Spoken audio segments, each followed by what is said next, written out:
cours d'une cérémonie ouverte au grand public qui a réuni des milliers de personnes au stade des Martyrs de la Pentecôte, dans sa brève allocution, le président de la République a remercié toutes les délégations qui ont participé à cet événement et tous les acteurs qui ont travaillé pour son succès. La 10e édition des Jeux de la francophonie restera gravée dans la mémoire collective des Congolais et à féliciter tous les athlètes et artistes qui ont donné le meilleur d'eux-mêmes et nous ont fait vivre des moments d'émotion intense, de joie. Avant son mot de clôture, le président Tshisekedi a procédé à la remise des médailles aux gagnants et aux officiers de la compétition de football remportée par le Cameroun après sa victoire sur le Burkina Faso.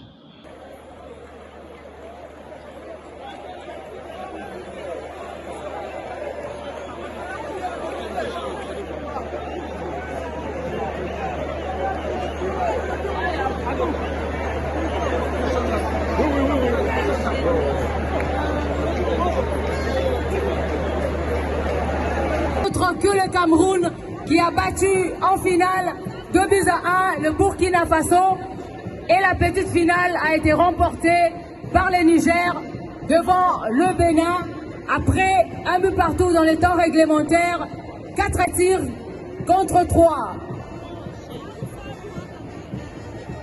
Les MENA du Niger, vous pouvez déjà vous avancer pour allez recevoir vos médailles.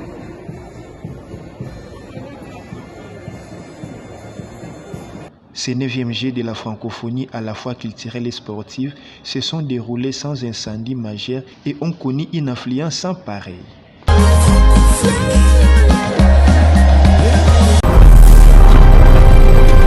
Kinshasa a vibré ce week-end dans une ambiance époustouflante où le vieux, jeunes, mamans et enfants venus tous des 4 coins du pays pour assister au 9e Jeux de la francophonie organisé à Kinshasa en République démocratique du Congo.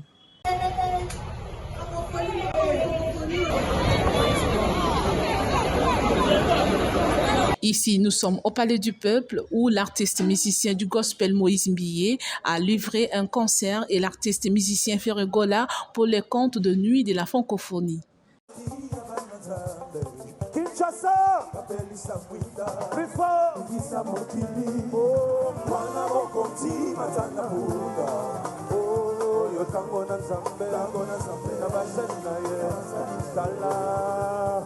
Je vais voir les mains, tout le monde. Tu m'as promis l'amour, tu m'as abandonné. Les bonheurs d'une femme c'est dans les bras de son mari. Aujourd'hui je suis scellé. Dans la cause s'appelle Sangaï, docteur les tétas. Pour le tétas, j'ai compris. Juste une dose de combien qui s'abonnent. Très ému de joie, la population congolaise a loué la bravoure des autorités pour l'organisation de ce jeu en République démocratique du Congo. D'abord, je commence d'abord à féliciter cette opportunité de passer devant votre caméra. Alors, félicitations à ces jeux de la francophonie. Et si je dis félicitations, ça veut dire que l'équipe organisationnelle, commençant par les présidents, les ministres des Culture, des Sports et même les directeurs des CG de la francophonie. Nous voyons que les familles se sont réconciliées à travers cette activité. Il y a des gens qui sont venus voir et ça fait quand même plaisir au niveau de la pensée, au niveau de la morale et ça joue un grand rôle.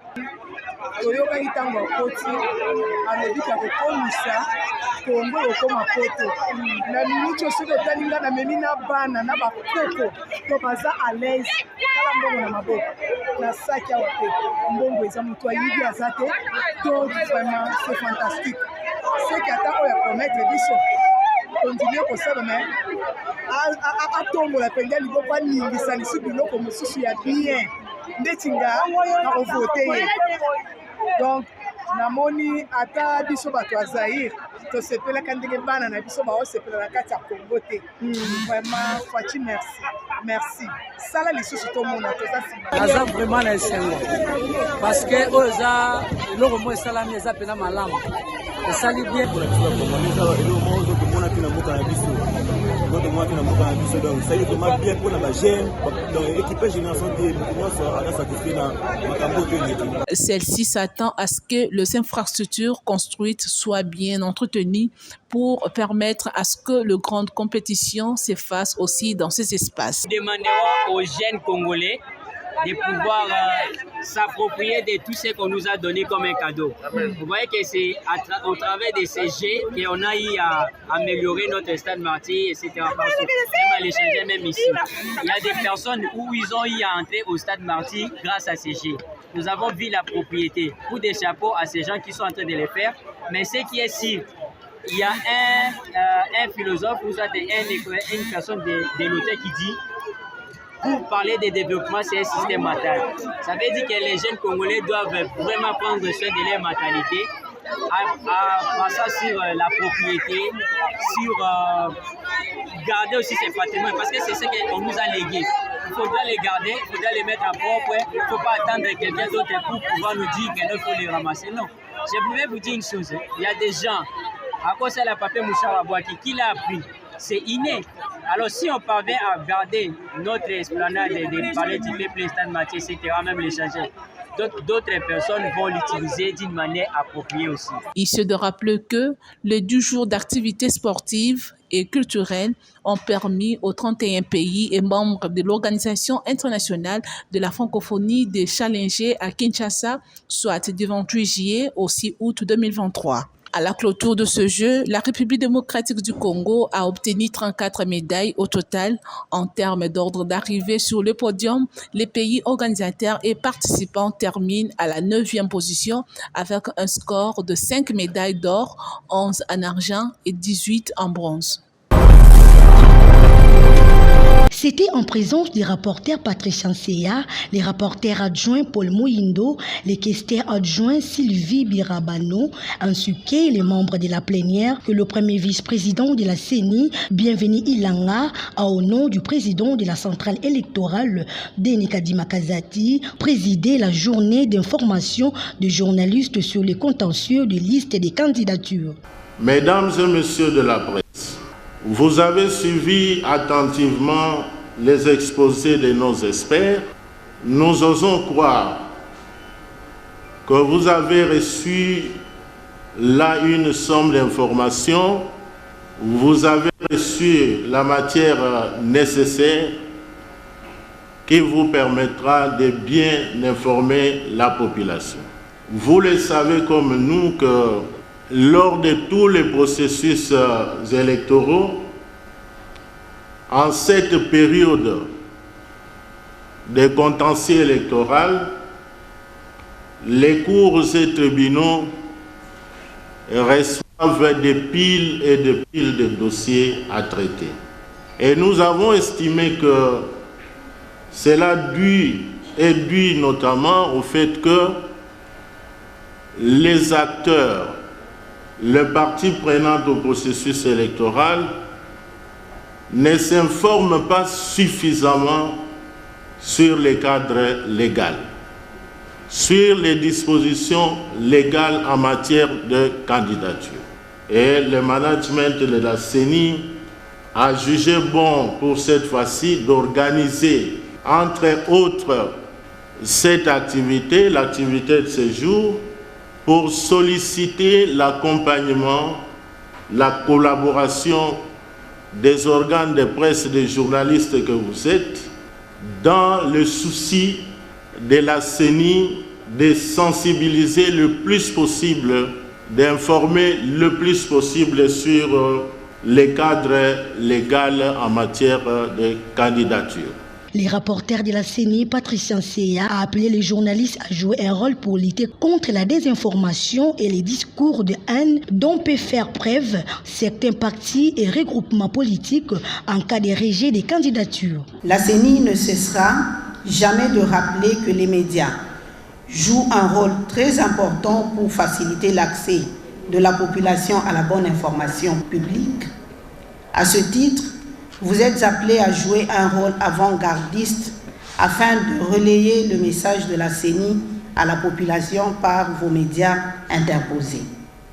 En accord avec la charte des médias en ligne contre le discours de haine en période électorale, présentée le jeudi dernier en présence de la CENI, cette journée veut engager les journalistes dans la lutte contre la désinformation et le discours de haine qui pourrait résulter de la publication des listes jugées irrécevables. Peu avant ce mot, les experts juristes de la centrale électorale ont essentiellement exposé sur 4 points, à savoir les listes des candidatures irrécevables, les seuils de récevabilité au prorata de 60% des listes des compétitions et l'exception des frais de dépôt des candidatures. Les experts ont tour à tour appuyé leurs interventions sur les articles 21-22 de la loi électorale. Cet échange a été organisé en prélude de la publication des listes provisoires de candidats députés nationaux prévues ce mercredi. J'ai pris le temps d'observer ce débat. En tant que scientifique et juriste, je note que tout au début, lors du premier arrêt, la Cour, qui s'était déclarée incompétente, me semble-t-il, s'était plantée. Et tout est parti de là, parce que je reste ferme pour le principe selon lequel la Cour constitutionnelle est le juge compétent pour juger le Premier ministre, l'ancien comme le nouveau. Je le dis parce que les juges, les membres de la Cour constitutionnelle, lors de leur premier arrêt, s'étaient comportés plus en constitutionnaliste qu'en pénaliste. Parce que cet arrêt avait méconnu un principe fondamental du droit pénal qui est celui de la cristallisation, qui se caractérise par le fait simple. Le juge au moment de fait est celui toujours compétent au moment de poursuite. Et ce principe ayant été méconnu par le premier juge de la Cour constitutionnelle, a soulevé justement toute cette polémique et tous ces allers-retours qui nous ont amenés à ce point. À ce jour, je note qu'il y a eu une jurisprudence et que la jurisprudence, en principe général de droit, est une institution qui est permise par toutes les juridictions. Ça signifie que toutes les juridictions sont autorisées à revirer leur jurisprudence. La particularité du revirement, c'est qu'un revirement jurisprudentiel généralement a un effet rétroactif. Et dans les cas d'espèce, comment cet arrêt dit de principe de revirement peut être rétroactif? Le débat reste ouvert, mais moi je reste sur le principe. Je prends les deux arrêts de la Cour constitutionnelle, je les fonds en un seul, en rappelant le principe selon lequel le juge au moment de fait est celui qui est compétent au moment des poursuites. C'est-à-dire, l'ancien Premier ministre peut être poursuivi aujourd'hui par la Cour constitutionnelle pour les faits commis au moment où il était Premier ministre ou à l'occasion de l'exercice de ses fonctions de Premier ministre. Je reste sur ce principe de cristallisation qui est un principe fondamental de droit pénal et qui respecte l'autonomie du droit pénal. Et je pense que le juge constitutionnel a, comment dirais-je, décidé à examiner, s'est prononcé sur une matière pénale. Et je pense qu'en cette manière, les principes du droit pénal, dont celui de la cristallisation, devait et doit toujours être respecté. Nous, laïcs catholiques et protestants, organisations et acteurs de la société civile ainsi que les mouvements citoyens, tenons à porter une fois de plus à la connaissance de l'opinion nationale et internationale que le contexte actuel, caractérisé par une crise persistante sur tous les plans, ne saura favoriser un climat de paix au lendemain des élections de 2023. 1.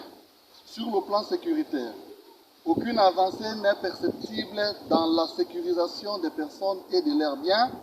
La présence des milices et des groupes armés étrangers sur le sol congolais qui pillent, violent et massacrent la population reste une preuve irréfragable. 2.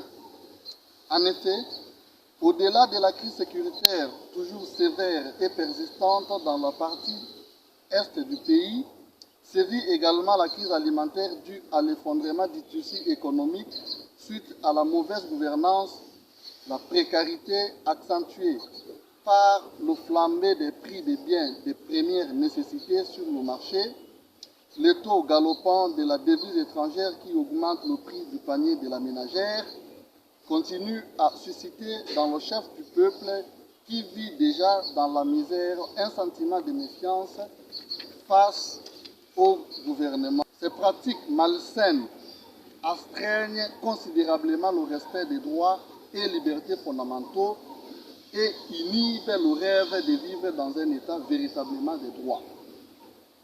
4. Quant au processus électoral, le constat est que, malgré les multiples appels et recommandations formulées par les parties prenantes qui, depuis longtemps, réclament un consensus autour du processus électoral en cours pour s'accorder, tant soit peu, sur des questions qui divisent, les animateurs de la CENI, comme pour défier tout le monde, poursuivent l'exécution du calendrier des activités électorales en violation des règles de l'art. 5. Enfin, c'est pourquoi, tout en restant vigilant et attentif à l'évolution de la situation actuelle, nous procéderons au lancement d'une série d'activités de mobilisation des masses selon le chronogramme tel qu'est défini dans notre feuille de route.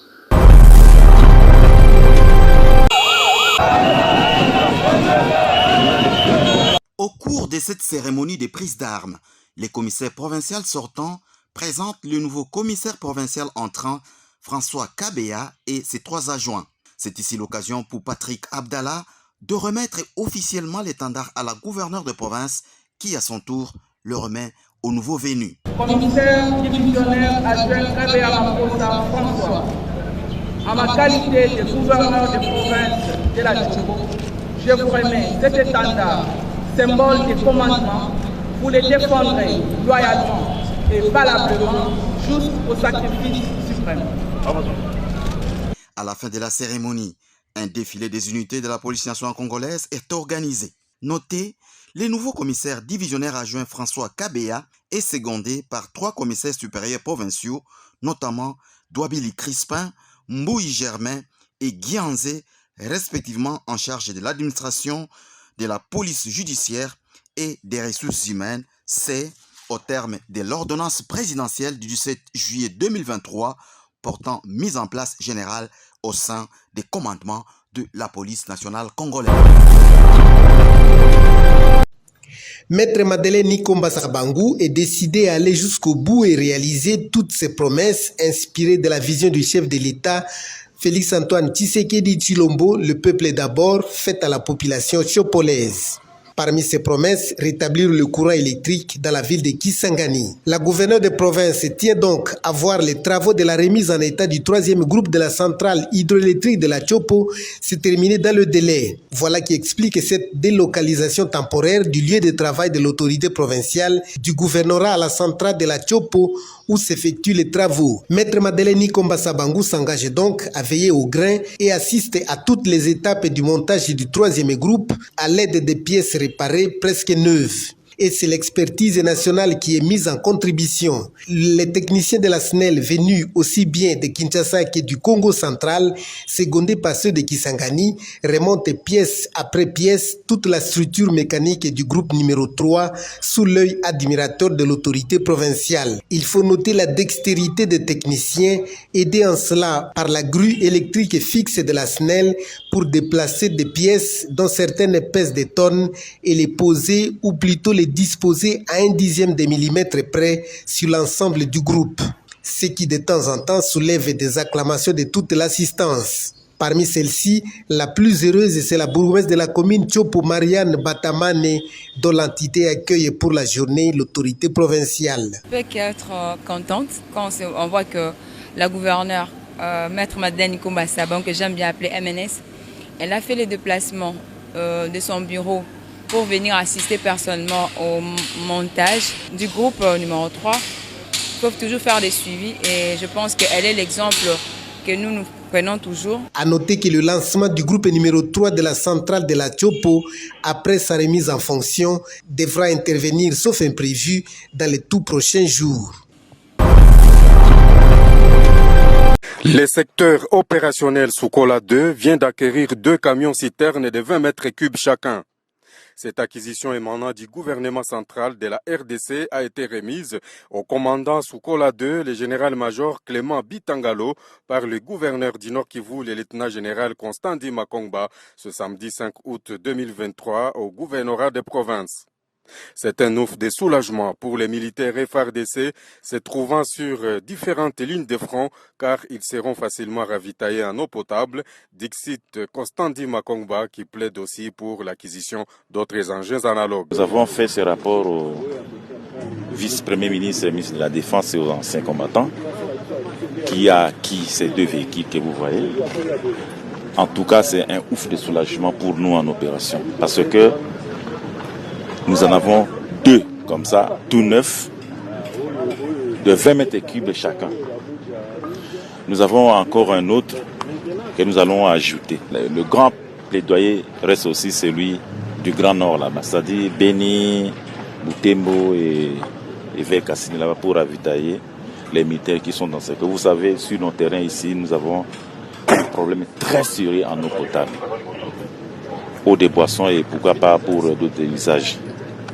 Vraiment, nous sommes très heureux, c'est dont nous remercions sincèrement le gouvernement de la République. Nous remercions le commandant suprême à travers le ministère de la Défense pour cette acquisition. Notons que cette acquisition est inscrite dans le cadre de la montée à puissance des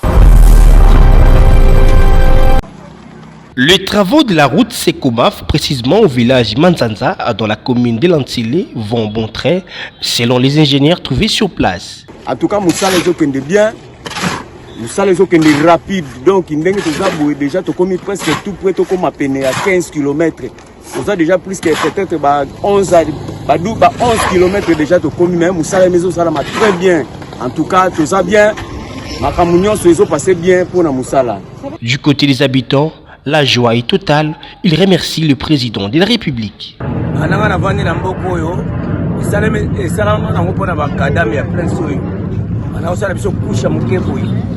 Mais les autres, tout le monde vraiment pas indien, oyo, bailler les loyo. Tout le monde vraiment que non. Prince va aussi à la biso, à ta bisoté, à ta banane bisoté, à ta bakoko, bakoko ta prince. On a moussala bena basali, ya ki toko makasi. Esa mboka te, esa kisasa. Surtout esa zone de santé yansel. Commune yansel. Or msele azamu nene penza azamu nene. Kuna tokangami na nini maluko. Kotoyo to kangami na bako. Okay. Kotoyo to kabwani awa na kimbanseke. Kotoyo kimbanseke. Kotoyo ni. Siko kotoyo. Research nyoso. Donc ndenge mbudi ezalaka. Mbudi boy. Kayango. Kali gresi yango. Mabanga o nyoso. Ezo utakaka. Grâce na nzela oyo ba popcorn. Ba nini ba benga ngoe lokwana. Nani bamangusa ya tu Kinshasa eutaka na mona paradis yao longola yango bo bergine ya marque nyonso ezo utaka pako bo biso moko pewa ndenge moko na mapangu nyonso elo nyonso kolone ko bota to sepeli pena ni papa to leka na souffrance makasi na nzela oyo mais la moment o pena to moni pena ne benje bazo sala biso musala prince na biso oyo to sepeli makasi penza. Et signalons que cela fait déjà plus d'1 année que les travaux sur cette route ont débuté et l'évolution est bonne.